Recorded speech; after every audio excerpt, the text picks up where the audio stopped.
everything we have to deal with, right? A new version of Safari comes out, we got to deal with it. A new version, a new flavor of browser comes out, we got to deal with it. Because the last thing I want to do is mismark a real person as fraud. Like we have a client that does gaming, and I think they get like 100,000 plus logins a day, and we're protecting that login for them. If a new browser comes out and all of a sudden we start blocking everything on that browser because we don't understand it, all of a sudden their phone starts ringing off the hook. How come I can't play my games?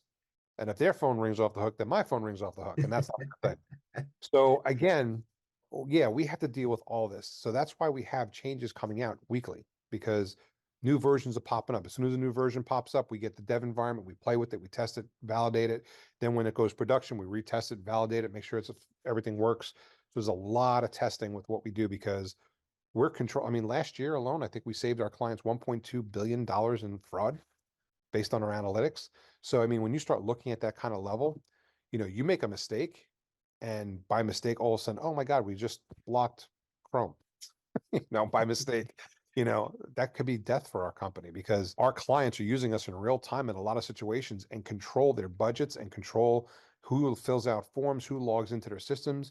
And if we go down or we screw up, oh my God, the phone would be off. I mean, it would be incredible. So yes, everything that happens, our guys have to stay on top of. And there's one thing about SaaS, right? You have a SaaS company, DocuSign. I'll just pick on a big company, right? DocuSign.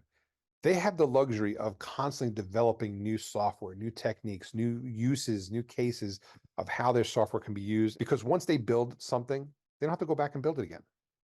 We don't get that luxury, because as soon as we finish building something, it's just a matter of time before another piece of fraud comes out, which is usually a couple days later, and we have to go back and rebuild. So we spend a lot of our time focusing on the core of our technology, which is making sure that we're accurately marking fraud, catching as much of it as possible.